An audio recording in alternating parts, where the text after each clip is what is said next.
जबलपुर में बच्चों की पढ़ाई पर लगा ब्रेक और स्थानीय लोगों का फूटा गुस्सा। गंगानगर स्थित चंदन कॉलोनी जो कि एयरटेल टावर के पास है, इसमें लगातार हो रही बारिश से जनजीवन अस्त व्यस्त हो गया है। स्थानीय निवासियों का गुस्सा नगर निगम प्रशासन के खिलाफ फूट पड़ा है। कॉलोनी की मुख्य सड़कें तालाब में तब्दील हो चुकी हैं और लोगों के घरों के अंदर घुटनों तक पानी भर गया है। स्थानीय निवासी धर्मेंद्र कुशवाहा ने बताया, जल भराव की समस्या पिछले कई सालों से बनी हुई है, लेकिन प्रशासनिक स्तर पर कोई ठोस समाधान नहीं निकाला गया है।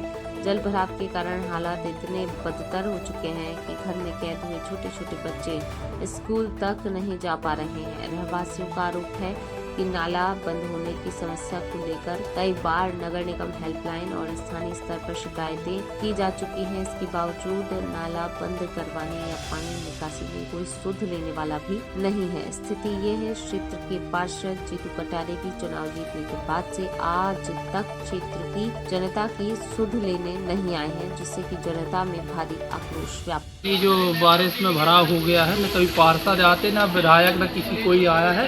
नाला बंद करवाने के लिए हम लोगों ने नगरवासियों ने कई बार एप्लीकेशन दी है। नगर निगम में सीएम हेल्पलाइन में कंप्लेंट की है, पर नाला बंद नहीं करवाया है। कितने सालों से भरते आ रहा है ये पानी भरता है यहाँ पर। और बच्चे वगैरह स्कूल जाने में क्या समस्या है? कोई जॉब में नहीं जा पा रहा, भराव हो रहा है, कोई इसका निदान नहीं हो रहा। कई बार एप्लीकेशन दे चुके हैं। घरों में पानी भरता है, घरों के अंदर पानी, घुटने घुटने पानी है। यहाँ के पार्षद कौन है? पार्षद जीतू कटारे कभी आज तक नहीं आए 5 साल जीतने के बाद। आपने उसको दिखाया नहीं कि किस तरीके से पानी भरता है कि क्या? क्या नाम है आपका? धर्मेंद्र कुशवाहा। रहने वाले कहाँ के हो? Ganganagar, Naina west colony, Ganganagar, Airtel tower. Jabalpur से दमोह जा रही बस अनियंत्रित होकर पलटी। बाइक सवार को बचाने के चक्कर में खड़ी ट्रक से टकराकर पलटी बस। 40 यात्री बस में थे सवार, किसी भी यात्री को नहीं आई गंभीर चोट। मौके पर पहुंची माणूताल पुलिस, जांच में जुटी माणूताल पुलिस। हम लोग भैया जबलपुर से दमोह जा रहे थे, तो करमेता से थोड़ी आगे आए, यहाँ पे ट्रक खड़ा हुआ था पीछे। ट्रक में बस ट्रक में लगी और फिर वो ड्राइवर अनबैलेंस हुआ और यहाँ पे खाई में जाकर उसने पलटा दी बस। ट्रक खड़ा था या चल रहा था? नहीं, ट्रक खड़ा हुआ था। तो कैसे बड़ा लगे? क्या ड्रिंक किया हुआ था कोई? अब भैया मुझे नहीं मालूम वो ड्रिंक किए हुए था क्या था। अपन तो सवारी है, अपन को नहीं पता क्या क्या क्या कैसा था। कितने लोग बैठे रहे सवारी में? सवारी में लगभग 30-40 लोग बैठे होंगे।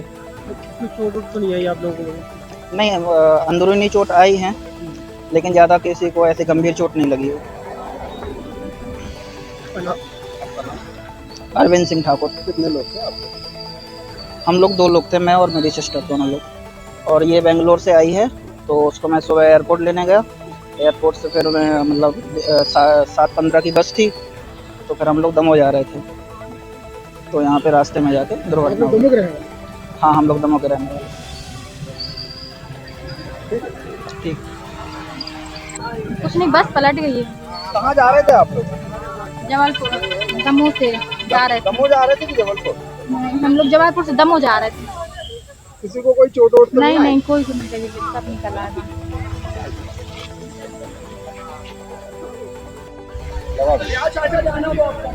निकल जाए। ये जो बसें से आ रही थी, कहाँ जा रही थी और कैसे? आपको बताना चाहेंगे कि आज शाम करीब 7:45 बजे के आसपास सूचना प्राप्त हुई थी कि कटंगी बाईपास से आगे एक बस पलट गई है। तत्काल हम लोग यहाँ मौके पर पहुँचे तो जानकारी लगी कि जबलपुर से दमोह जाने वाली माँ वैष्णो देवी कंपनी की जो बस है MP 34ZC 7177 जो रोड के किनारे पलटी और स्थानीय लोगों और हम लोगों की मदद से यहाँ पे अंदर की सवारी है वो बाहर निकाली गई। जब वो जो बस जो है जबलपुर से दमोह जा रही थी। लगभग कितने यात्री सवार थे? इसमें 40 से ऊपर सवारियाँ थी। अभी तक सभी सुरक्षित निकल गई हैं। कारण क्या है निकल के आ रहा है? जो सामने जो बस में जो सामने सवारी बैठी थी उनसे हमने बातचीत की है। उनसे मालूम पड़ा कि कोई एक दोपहिया वाहन चालक को बचाने के लिए जो बस जो है सामने खड़े हुए एक टाटा कंपनी का मिनी ट्रक था MP 20ZA GA 5947। पहले इसमें इसकी हल्की सी टक्कर हुई और उसके बाद में रोड से नीचे उतर गई। किसी को कोई चोट वगैरह तो नहीं? अभी तक कोई भी घायल नहीं हुआ। यात्रियों को कैसे पहुँचाया जा रहा है? इनकी कंपनी की दूसरी बस बुलवा ली है, जिससे यात्री को शिफ्ट कर रहे हैं। छिंदवाड़ा के NICU में लगी आग का मामला। डिप्टी CM राजेंद्र शुक्ला पहुंचे जबलपुर मेडिकल कॉलेज। ICU में जाकर नवजातों का जाना हाल। डॉक्टरों से बच्चों के स्वास्थ्य की जानकारी लेकर डिप्टी CM ने उनके बेहतर उपचार के दिए निर्देश। छिंदवाड़ा के NICU की वार्मर मशीन में आग लगने से झुलसे 3 नवजात। इलाज के लिए तीनों को जबलपुर मेडिकल कॉलेज किया गया था रेफर। इलाज के दौरान एक नवजात की हुई थी मौत। 2 नवजात सुपर स्पेशलिटी के ICU में हैं भर्ती। 3 बच्चों का डिलीवरी के बाद एक बच्चा 1 दिन का, दूसरा 3 दिन का और तीसरा भी ऐसे 4-5 दिन का ही है। और उसमें वार्मर में बच्चों को जब वो प्री मैच्योर होते हैं उसमें कोई कमी होती है तो वहाँ उनको रखा गया था। और उसमें शॉर्ट सर्किट के कारण किस प्रकार से ये परिस्थिति बनी कि वो उनके सिर में चोट आई है और हाथ में, लेकिन तुरंत उनको अटेंड किया गया है। और यहाँ न्यूनेटल डिपार्टमेंट जो कि बहुत ही अच्छा फंक्शन करता है, देश में एकमात्र न्यूनेटल डिपार्टमेंट है जहाँ पर उनका बेस्ट ट्रीटमेंट हो रहा है।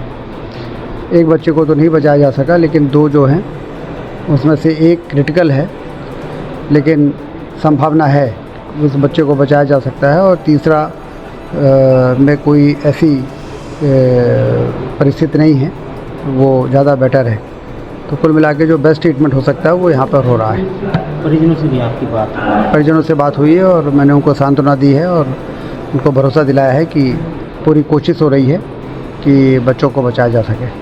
समान नागरिक संहिता बिल के विरोध में जबलपुर में जमाते इस्लामी हिंद की महिला प्रकोष्ठ से जुड़ी महिलाओं ने विरोध दर्ज कराया। महिलाओं ने कहा UCC के प्रावधान उनके धार्मिक और व्यक्तिगत कानून से जुड़े अधिकारों को प्रभावित कर सकते हैं। इस दौरान महिलाओं ने सरकार से बिल को वापस लेने की मांग की। जमाते इस्लामी हिंद हल्का एक खवातीन की प्रतिनिधि तैयबा अंबर ने कहा कि भारतीय संविधान प्रत्येक नागरिक को अपने धर्म और धार्मिक परंपराओं का पालन करने की स्वतंत्रता देता है। उन्होंने कहा कि भारत की विविधता और एकता इसकी सबसे बड़ी ताकत है। किसी भी कानून के निर्माण में सभी समुदायों की धार्मिक मान्यताओं का सम्मान किया जाना चाहिए। वहीं जमात इस्लामी हिंद महिला प्रकोष्ठ जबलपुर की नाजिया बानो ने UCC का विरोध करते हुए कहा, प्रस्तावित कानून से मुस्लिम पर्सनल लॉ और शरीयत से जुड़े प्रावधान प्रभावित हो सकते हैं। प्रदर्शनकारी महिलाओं ने एक स्वर में कहा वे UCC बिल का विरोध करती हैं, सरकार से वापस लेने की मांग करती हैं। महिलाओं का कहना है संविधान द्वारा प्रदत्त धार्मिक स्वतंत्रता और विभिन्न समुदायों की व्यक्तिगत मान्यताओं की रक्षा की जानी चाहिए। ये जो UCC बिल पारित किया जा रहा है उसके संबंध में हम लोग यहाँ सब इकट्ठा हुए हैं कि ये जो है वो सरासर संविधान के खिलाफ है।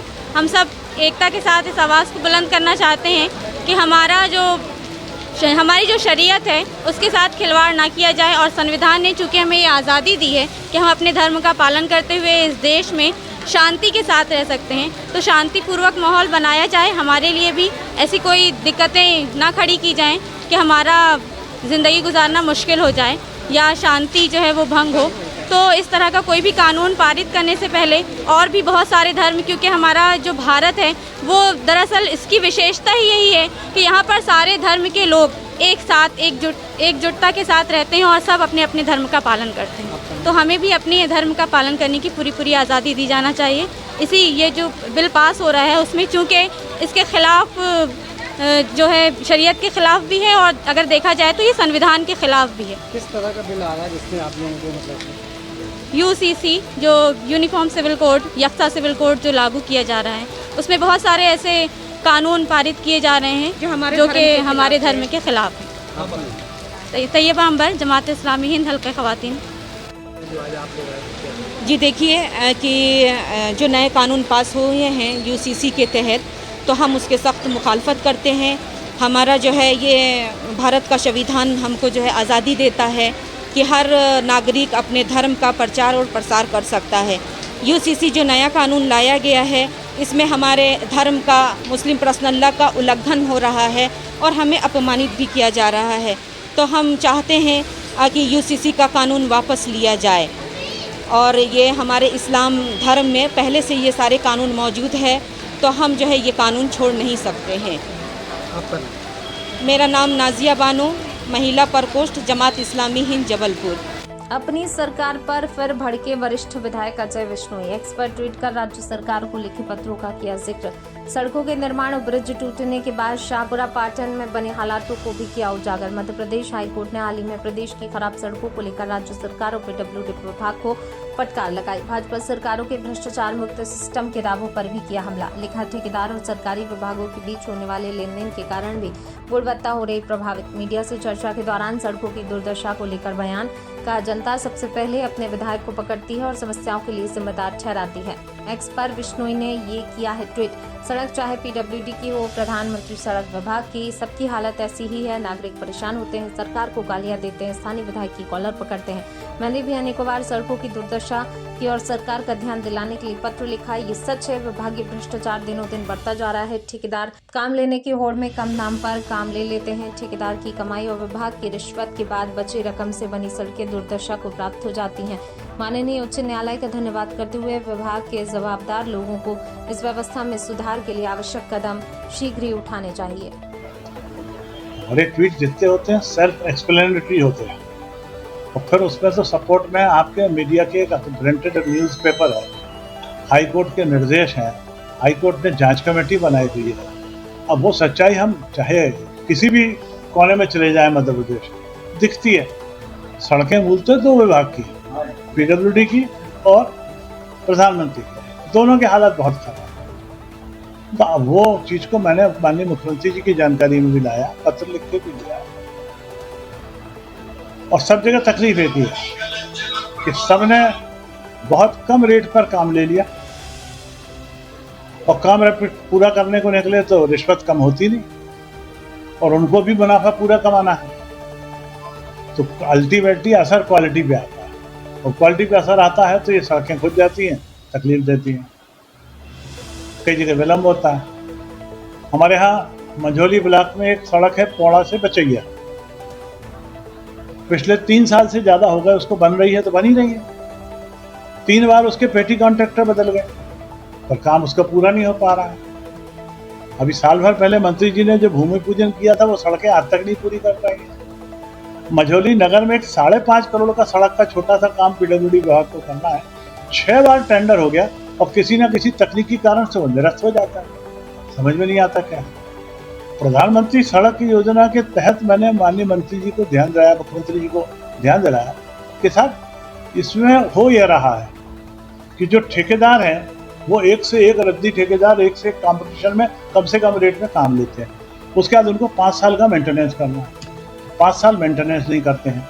तो केंद्र सरकार ने एक नया निर्देश दे दिए थे कि यदि 5 साल में जितने साल का मेंटेनेंस नहीं हुआ हो उतना मेंटेनेंस पीरियड उनका बढ़ा दिया जाए। तो कुछ लोग उसके लिए हाई कोर्ट में चले गए, हाई कोर्ट से स्टे लेके आ गए, हाई कोर्ट से स्टे लेके आ गए तो उसके कारण नया टेंडर नहीं हो पा रहा है। नया टेंडर नहीं हो पा रहा है या पुरानी सड़कें जो है उसका जो है सुधार कार्य जो होना चाहिए वो सुधार कार्य नहीं हो रहा। ये सारी तकलीफों के लिए सबसे पहले जनता किसी को पकड़ती है तो अपने विधायक को पकड़ती है। सिर्फ अजय बिश्नोई की बात नहीं कर रहा, पूरे मध्य प्रदेश में भी जब भी जनता पकड़ेगी सबसे सहज पकड़ में आता है विधायक और विधायक लाचार है। तो इसलिए इस लाचारी को दूर करने के लिए यदि आज माननीय उच्च न्यायालय का कोई निर्देश सरकार को प्राप्त हुआ है तो मेरा अनुरोध यही था कि उच्च न्यायालय को धन्यवाद दें, आभार प्रकट करें और उनकी जो अपेक्षा है वो उसके हिसाब से सुधार कार्य में लग जाए। लगातार देखने में जनप्रतिनिधि मिल रहे हैं, आप मुख्यमंत्री से मिल रहे हैं, लेकिन उसका असर जमीनी हकीकत दिखाई नहीं दे रहा है। क्या कारण मानते हैं इस चीज को कि रोड के हालात क्यों नहीं बदल रहे? अजय बिश्नोई कमजोर हो गया। हमारे कहने के बाद यदि कोई असर नहीं हो रहा है उसका अर्थ एक ही बात निकलती है कि अजय बिश्नोई कमजोर है या विधायक कमजोर है। जबलपुर मंत्री हैं, पीडब्ल्यूडी मंत्री जबलपुर के ही हैं ऑलरेडी। नहीं, वो मजबूत है, वो मजबूत है, वो कमजोर नहीं। लेकिन फिर रोड क्यों नहीं मजबूत हो पाया? वो जाए उनसे सवाल पूछेगा, हमसे क्यों पूछा? हमने तो जो गड़बड़ हो रही है वो बता रहे हैं, सवाल तो उनसे पूछे जाएंगे। मेरे से बार ऐसा हो कि अक्सर इस तरह की बातें विपक्ष के विधायक बता रहे हैं, लेकिन अब सत्ता पक्ष के विधायक की इस तरह की बात कर रहे हैं कि सरकार फोटो पर काम। विपक्ष है कहाँ यार, सब अपने अपने स्वार्थों में लगे हुए हैं।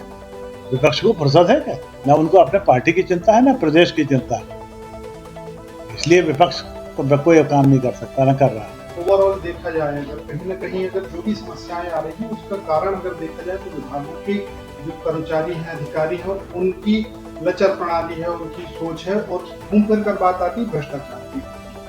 बीजेपी सरकार कहती है कि हमने भ्रष्टाचार मुक्त सिस्टम दिया है, सरकारी पद को भ्रष्टाचार मुक्त किया, लेकिन भ्रष्टाचार मुक्त होने के दावों पर कितनी गहराई से देखते हैं आप, कितनी सच्चाई है? मैं तो लिख चुका, जवाब दे चुका यार। आप उस प्रश्न को दोहरा रहे हैं जिसका जवाब मैं दे चुका। शेखपुरा वाली को जीरो टॉलरेंस। वाराणसी के वरुणा क्षेत्र व्यापार मंडल के तत्वाधान में रविवार को बाबा विश्वनाथ के जलाभिषेक के लिए भव्य कलश यात्रा निकाली गई। वरुणा पुल स्थित यूपी मोटर पेट्रोल पंप से प्रातः 11:30 बजे शुरू हुई यात्रा का नेतृत्व व्यापार मंडल के महामंत्री सोमनाथ विश्वकर्मा ने किया। कलश यात्रा में बड़ी संख्या में व्यापारी, महिलाएं, पुरुष श्रद्धालु शामिल हुए। महिलाओं ने सिर पर गंगा जल और बेलपत्र से सुसज्जित कलश धारण किए, जबकि श्रद्धालु हाथों में केसरिया ध्वज लेकर बाबा की भक्ति में आगे बढ़े। यात्रा मार्ग पर हर हर महादेव और बम बम भोले के जय घोष से वातावरण भक्तिमय हो गया। बाबा विश्वनाथ के दिव्य स्वरूप की भव्य झांकी यात्रा का आकर्षण रही। क्या कहना चाहेंगे आज की यात्रा? आज तो बाबा की नगरी में जो भी कार्यक्रम हो रहा है वो विशिष्ट होता है। सावन के महीने में पूरा हिंदू समाज जो पूरे हिंदुस्तान में है इस पर्व को मनाता है। सावन पूरा भगवान बाबा के नाम रहता है। कलश यात्रा जितनी अच्छी बनारस में निकलती है, हमारी समझ एक व्यापार मंडल की ओर से निकल रहा है कलश यात्रा, जो अपने आप में विशेष स्थान रखता है। हर साल निकलती है और बड़े धूमधाम के साथ। विश्वकर्मा महामंत्री वरुणा क्षेत्र आज क्या कार्यक्रम आयोजित है? क्या किस प्रकार की यात्रा है? ये कलश यात्रा हर साल की बात साल की निकाली जा रही है बाबा विश्वनाथ जी के लिए, जिसमें महिलाएं, पुरुष, बच्चे भी शामिल होते हैं। ये कलश यात्रा वरुणापुर से प्रारंभ होती है, नदेसर, लौराबीर, मैदागिन होते हुए बाबा विश्वनाथ धाम पहुँचती है।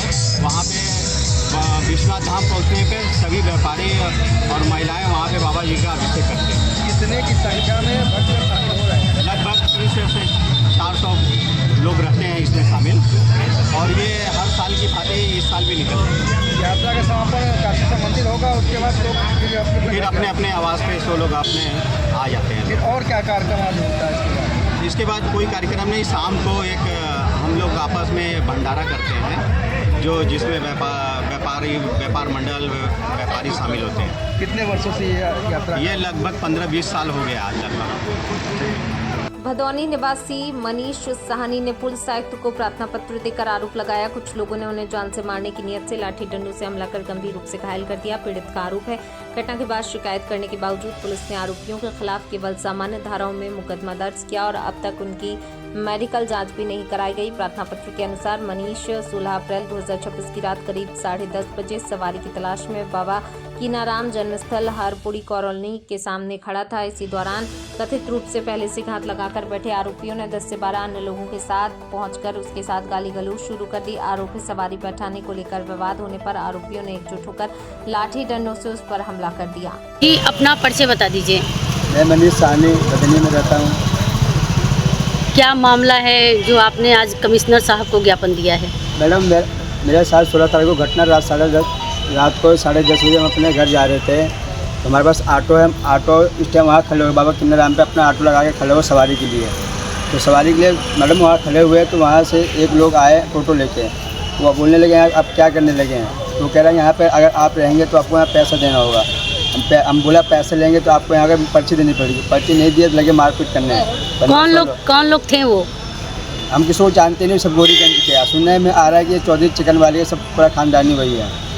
आपने इसकी सूचना क्या थाने में दिया? हम थाने में रिपोर्ट लिखवाई, कोई अभी कोई दर्ज नहीं हुआ रिपोर्ट। आज 6-7 दिन हो गया, ना कोई FIR भी लिखा है, धारा के छोटी छोटी धारा लगाई है और ना हमारा अभी तक कोई मेडिकल नहीं हुआ है।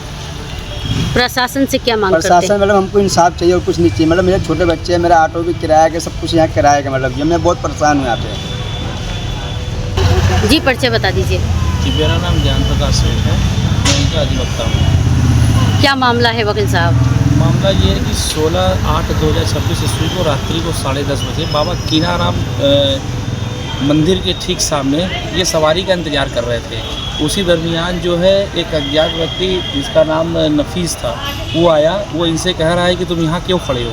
ये बोले कि भैया हम सवारी के लिए खड़े हैं, सवारी लेकर के चले जाएंगे। तो बोले कि नहीं, यहाँ अगर तुम खड़े रहोगे तो तुम्हें यहाँ पर हमको पैसा देना पड़ेगा। तो ये बोले कि ऐसा है कि अगर हम आपको देते हैं तो पैसा देते हैं तो आप हमें रसीद दीजिए। तो इसी को लेकर के कहाँ सुनी होने लगा। और उसके बाद वो बोला कि ऐसा है तुमको हम रसीद अभी दे रहे हैं। तो इसी दरमियान जो है कि 10 से 12 लोगों को बुला करके इनको बुरी तरह लाठी डंडों से पीटने लगा, जिसके परिणाम स्वरूप आप देख सकते हैं इनको कई जगह चोटें आई हैं, इनकी कमर में चोटें आई हैं, जहाँ पर अभी तक डॉक्टरी नहीं हुआ है। पुलिस आजकल कर रही है, अभी तक कोई डॉक्टरी इनका नहीं हुआ है। कौन सा थाने का मामला है? ये थाना इलाका भेलूपुर है। प्रशासन से आप क्या मांग करते हैं? प्रशासन से हम यही मांग करते हैं कि इनको इंसाफ दिया जाए। जो विपक्षीगण ऐसे कृत्य किए हैं उनके खिलाफ कड़ी से कड़ी कार्रवाई हो, और जो FIR दर्ज हुआ है नॉर्मल धाराओं में, उसमें धाराएं बढ़ाई जाएं। इसे हम आज कमिश्नर साहब के पास पेश हुए हैं, जिसमें कमिश्नर साहब ने पूरा आश्वासन देते हुए पुनः जो है जांच का भरोसा दिया है। प्रजापिता ब्रह्म कुमारी ईश्वरीय विश्वविद्यालय एक आध्यात्मिक एवं सामाजिक संस्था है जो अपने विभिन्न प्रकल्पों के माध्यम से समय समय पर समाज सेवा के अनेक कार्यक्रम आयोजित कर राष्ट्र के सर्वांगीण विकास में महत्वपूर्ण भूमिका निभाती आ रही है। इसी क्रम में संस्था की ओर से राष्ट्रीय स्तर पर रक्तदान अभियान का आयोजन किया गया, जिसके तहत भारत में 1 लाख यूनिट रक्तदान का लक्ष्य रखा गया। इसी अभियान के अंतर्गत संस्था के सामाजिक सेवा प्रभाग द्वारा पूर्व मुख्य प्रशासकीय स्वर्गीय दादी प्रकाश मणि जी की 18वीं पुण्यतिथि के अवसर पर 23 अगस्त 2026 को राष्ट्रीय स्तर पर रक्तदान कार्यक्रम आयोजित किया गया। इसके तहत श्री रामनगर कॉलोनी, गौतम नगर कॉलोनी एवं बजट डीहा सेवा केंद्र के संयुक्त तत्वाधान में गौतम नगर कॉलोनी स्थित सेवा केंद्र पर रक्तदान शिविर आयोजित किया गया। शिविर में लगभग 50 लोगों ने रक्तदान किया। ब्रह्मा कुमार ON उपाध्याय ब्रह्मा कुमारी आश्रम में सेवाधारी। आज किस तरह का ब्लड डोनेशन का कैंप लगाया? आज हम लोग जो है हमारी ब्रह्मा कुमारी प्रजापिता ब्रह्मा कुमारी ईश्वरीय विश्वविद्यालय सामाजिक एवं आध्यात्मिक संस्था है। यह अपने 20 प्रकल्पों के माध्यम से पूरे देश और विदेश की सेवा करता है। हमारे पूरे ग्लोबल में 140 देशों में हमारी संस्था ये कार्य करती है। हम अपने सामाजिक प्रभाग 20 प्रकल्पों में एक सामाजिक प्रभाग है, तो सामाजिक प्रभाग के माध्यम से हम अपने प्रकाश मणि दादी जी थी जो इस संस्था को बहुत ऊंचाइयों पर ले गई। उनकी 19वीं पुण्यतिथि विश्व बंधुत्व दिवस के रूप में हम लोग मना रहे हैं। इस आज के दिवस 25 अगस्त है, लेकिन 23 से लेकर और 25 तक रक्तदान का हम कार्यक्रम करते हैं और 25 अगस्त को विश्व बंधुत्व दिवस के रूप में मनाते हैं। तो इस तरीके से पिछले साल से यह कार्यक्रम रक्तदान का शुरू हुआ और 1 लाख लोग पिछले साल पूरे भारतवर्ष से और विदेशों से रक्तदान किए थे। और इस वर्ष भी हमारा वही लक्ष्य है कि 1 लाख प्लस हम रक्तदान के लिए अपने प्रत्येक सेंटरों पर शिविर लगाए हुए हैं। और रक्तदान महादान, एक बूंद रक्त का कितने लोगों की जान बचाता है, इस सेवा के साथ, इस महान सेवा के साथ हम इसमें पिछले साल से उतरे हैं और निरंतर हम इसमें आगे बढ़ते जाएंगे। क्या कहेंगे समाज? उम्मीद है कि इस वर्ष लगभग 50 के आसपास हम रक्तदान करा ले जाएंगे। क्या कहेंगे समाज के लोगों के लिए? जी, क्या कहेंगे समाज के लोगों के लिए? समाज के लोगों के लिए एक नज़ीर है कि ब्रह्मा कुमारी आश्रम जिस तरीके से समाज के लिए रक्तदान का वो कर रहा है, इस रक्तदान ही नहीं, हमारा जो है ये भारत सरकार ने हमको नशा मुक्ति भारत अभियान का भी जो है वो बनाया हुआ है, हमको दिया है। और हम 10 करोड़ लोगों का नशा मुक्त भारत बनाने का अभियान चला रहे हैं। जगह जगह रैलियां करके, जगह जगह स्कूलों में संबोधनों के माध्यम से यह कार्यक्रम हमारा चल रहा है। माननीय नरेंद्र मोदी जी की यह एक सपना है कि नशा मुक्त भारत से, और उसमें ब्रह्मा कुमारी पूरा का पूरा अपना योगदान दे रहा है। युवा पीढ़ी के लिए क्या संदेश होगा जो नशे में? युवा पीढ़ी के लिए हमारा संदेश है कि वो नशा मुक्त रहें, समाज के उद्धार में, समाज के अपना योगदान दें। ब्लड डोनेशन जितने युवा कर सकते हैं वो करके और लाखों जिंदगियों को बचाने में अपना योगदान दें। क्या कहना चाहेंगे इसको लेकर? प्रजापिता ब्रह्मा कुमारी ईश्वरीय विश्वविद्यालय समाज सेवा प्रभाग की तरफ ब्रह्मा कुमारी इसमें 19 प्रभाग क्या अभी 20 प्रभाग बनाए गए हैं, जिसमें एक समाज सेवा प्रभाग है। इसी के तहत दादी की 19वीं पुण्यतिथि पर ब्लड डोनेशन कैंप पूरे भारत में रखा गया है। जहाँ जहाँ जो भी भाई बहनें अपनी क्षमता अनुसार ब्लड डोनेशन कैंप करा सकते हैं।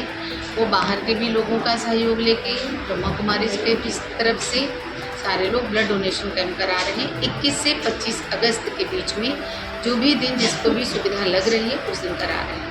कोई 2 दिन का भी, कोई 1 दिन का भी, कोई 3 दिन का भी। पिछली बार 1 लाख से ऊपर ब्लड डोनेशन किया गया था, इस बार क्या है? इस बार भी उद्देश्य तो यही लेकर के, इससे अधिक का लेकर के चला जा रहा है, जितना भी हो सके।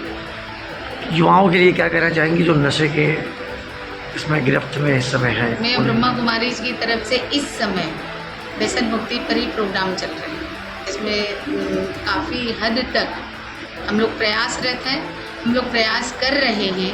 बाकी कुछ तो उन लोगों को भी आगे बढ़ करके इस चीज़ को समझ करके छोड़ने की जरूरत है।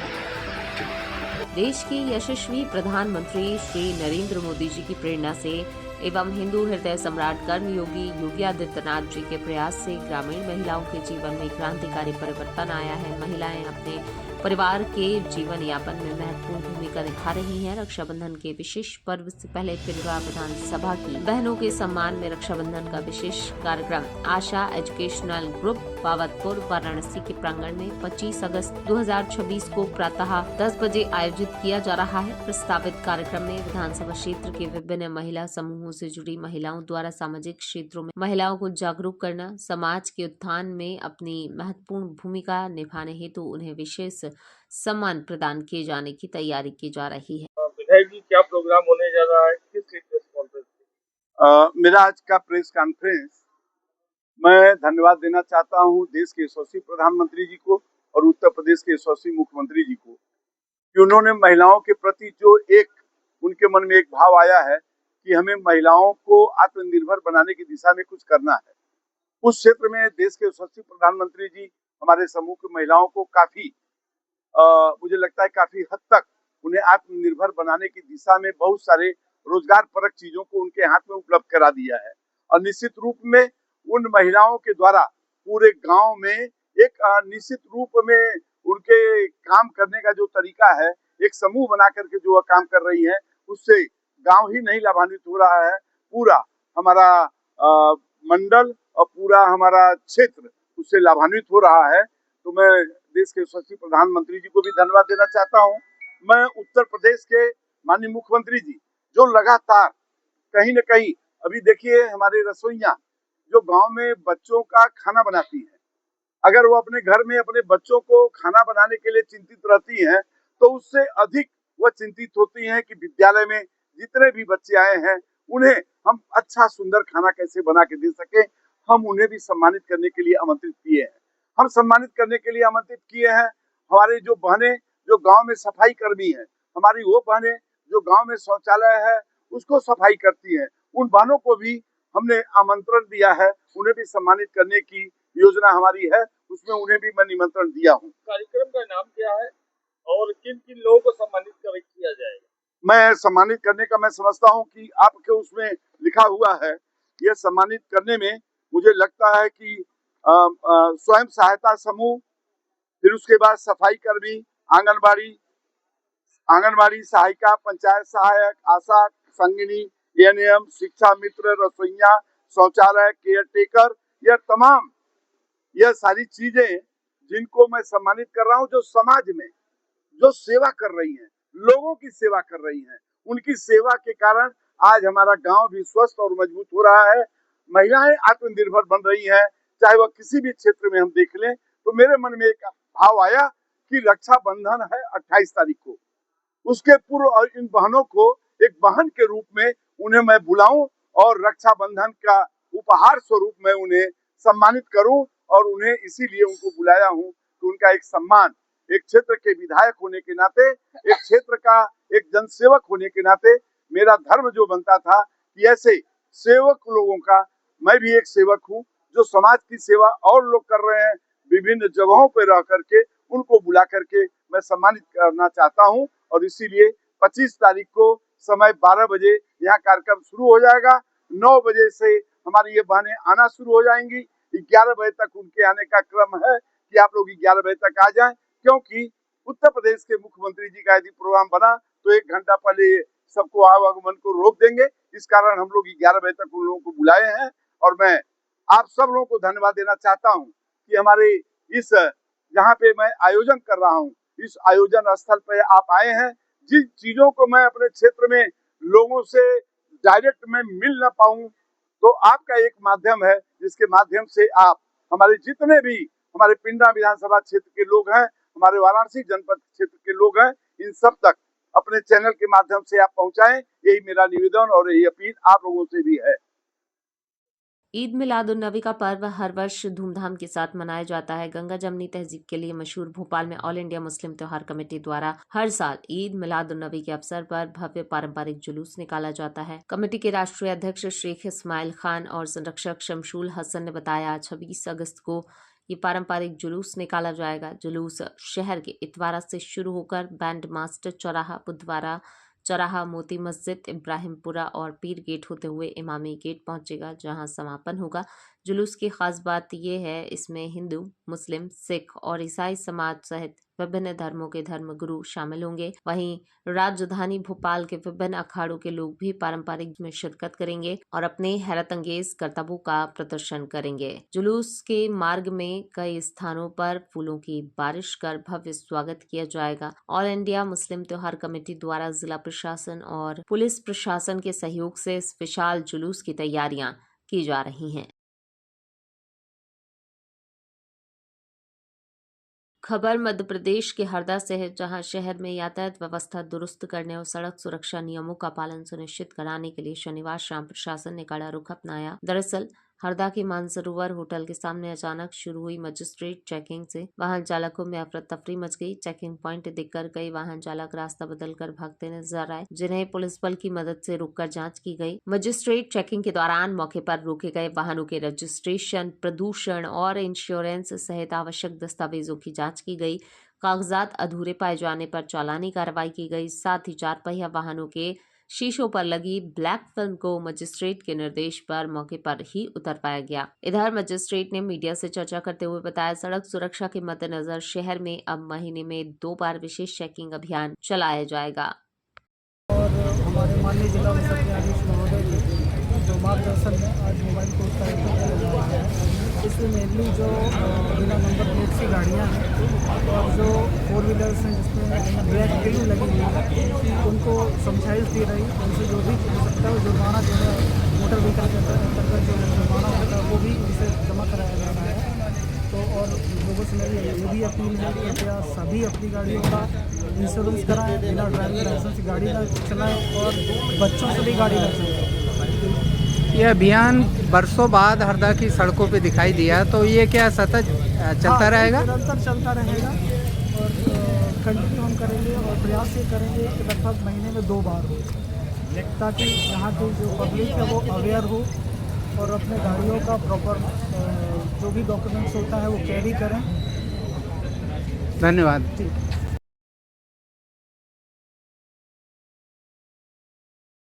मोही स्कूल परिसर में अव्यवस्थाओं का आलम। शासकीय स्कूल परिसर में इन दिनों अव्यवस्थाओं का आलम बना हुआ है। बारिश के चलते स्कूल परिसर और आने जाने वाले रास्तों पर कीचड़ जमा होने से विद्यार्थियों को परेशानी का सामना करना पड़ रहा है। स्कूल की बाउंड्री वॉल भी जगह जगह से खस्ताहाल हो चुकी है, जिससे परिसर की सुरक्षा को लेकर सवाल खड़े हो रहे हैं।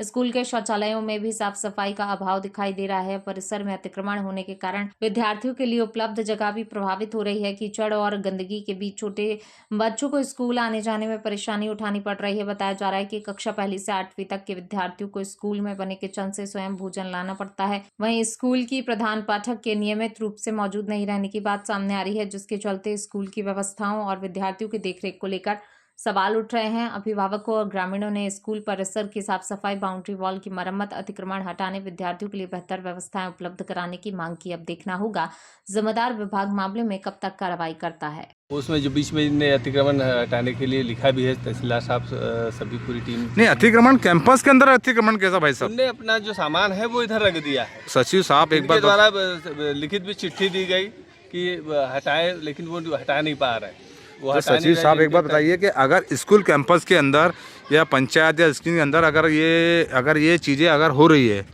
यहाँ पे जानवर भी बांधे जा रहे हैं, जानकारी प्राप्त हो रही है, बार-बार निवेदन करने के बाद में भी सरपंच सचिव, आप तो सचिव महोदय जी हो, तो महोदय जी बताना, स्कूल की हालत आप देखिए कि यहाँ पे शासकीय माध्यमिक शाला चल रही है, यहाँ पे आंगनवाड़ी स्कूल चल रहा है, यहाँ पे घासों की हालत देखिए, बाउंड्री वॉल कभी भी गिर जाएगी।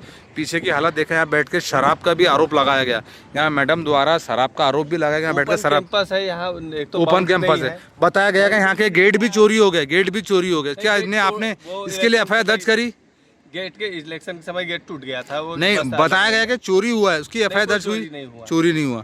तो उसके बाद मतलब कोई ऐसा विकास ही नहीं हुआ कि इस कीचड़ में बच्चों को दौड़ाया जा रहा है कि कुछ आज वो था दौड़ाया जा रहा है, वो शिक्षक ही बता पाएंगे। तो आप बताइए कि यहाँ पे ये कब से रखी है गुमठी?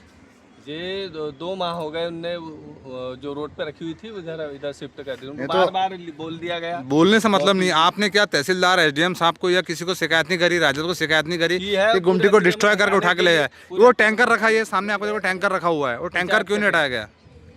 पंचायत वाले कैसे टैंकर रख लेंगे कैंपस के अंदर? स्कूल कैंपस में कैसे रख सकते हैं? नहीं, स्कूल कैंपस में नहीं, जो भी आए नहीं, कैंपस में कैसे रखा है टैंकर? किसी और ने रखा। आपने बोले ना पंचायत का रहता है।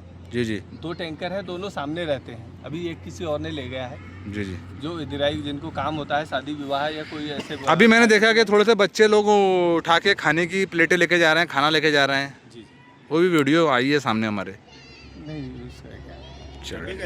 मैं यहाँ काम नहीं कर सकती क्योंकि 4 महीने हो गए, मेरे को कोई आदेश नहीं मिला।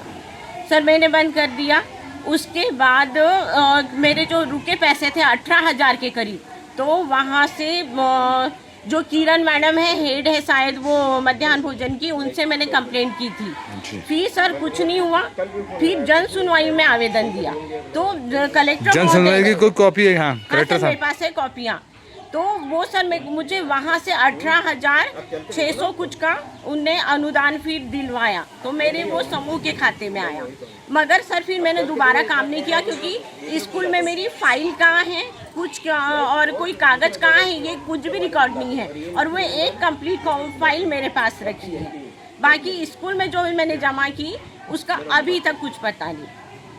बैतूल का गंज शहर का प्रमुख मार्केट है, लेकिन आज यहाँ चारों तरफ यातायात व्यवस्था बदहाल नजर आ रही है। गंज बस स्टैंड को ही देख लीजिए, सड़कों के किनारे भारी वाहन और ट्रक खड़े दिखाई देते हैं। सवाल यह है कि अगर सड़क पर इस तरह की पार्किंग यातायात को प्रभावित कर रही है तो जिम्मेदार विभाग इन पर कार्रवाई क्यों नहीं करता? सड़कों पर गड्ढे, जगह जगह अतिक्रमण, बेतरतीब पार्किंग ने आम लोगों की परेशानी बढ़ा दी है।